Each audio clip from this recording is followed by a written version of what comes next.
So what is confidence? Well, I think most people have a good understanding about what confidence looks like. But really, if we kind of look for an academic definition, it's the belief in the ability to meet the challenge of the task at hand, okay? How well we can meet our challenges. And these guys did a really thorough meta-analysis, which means looking at a whole lot of different studies and pooling all that stuff together. And they found self-confidence was pretty much the best predictor of performance, more kind of strongly associated than cognitive or somatic anxiety. So it doesn't matter how nervous you felt or how worried you were, but if you felt confident in your ability to meet that challenge, that was really important. And there's a few situations in which it's particularly important. High-level athletes and male athletes, and particularly like if you look at like elite men's sport, it does tend to be really important predictor of performance, okay? It's interesting that in females it wasn't that big of a deal. It doesn't matter whether you're confident or not, it didn't have that much of an influence on how you performed. And low-level sport, there was only a small association.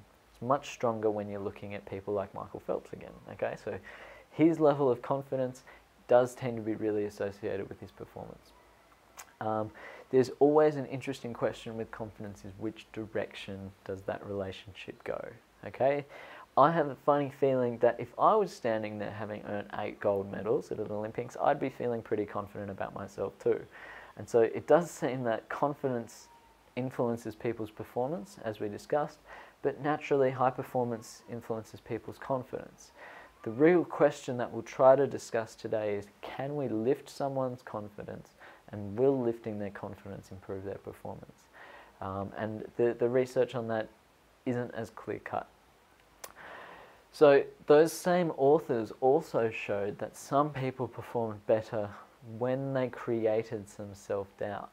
So too much confidence can be a problem. They did a skipping experiment and they found that people that were too confident actually performed less well, and that by creating a little bit of doubt in people, they performed a whole lot better, okay?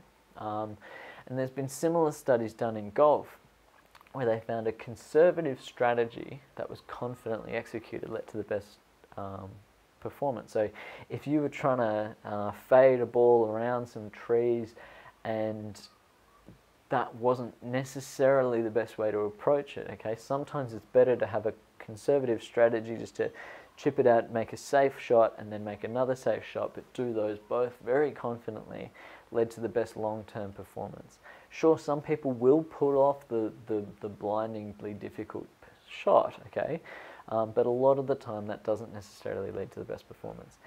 If we look at, say, a rugby league example, you might look at a famous kind of player who used to take very non-conservative strategies, might be someone like Benji Marshall, who would throw the around-the-back passes, the flick passes in grand finals and things like that.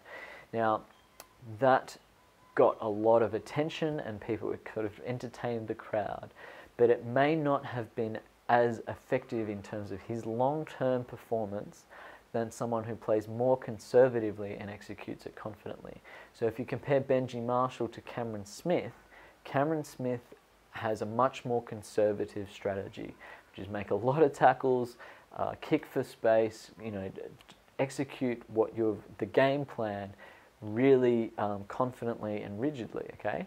Being able to adapt to some things, but there's no way I would ever see Cameron Smith do a behind the back pass. And the long-term influence of these two strategies tends to suggest that kind of overconfidence, if you will, can lead to poor strategic decisions, such as this guy, where you can see he's reasonably confident in the ability to climb a ladder. He's confident in the ability for the ladder to stay in his bucket and to balance on the top of that tree. But we can all probably see that in the long term, this confidence can lead to a debilitating kind of issue, okay? So it does seem to be that confidence is a bit like activation. There's this Goldilocks zone in between being overconfident, okay, and being underconfident, where people are choking. And you kind of want to have more confidence than most, okay, but there is this zone up the end here where too much confidence can lead to poor performance.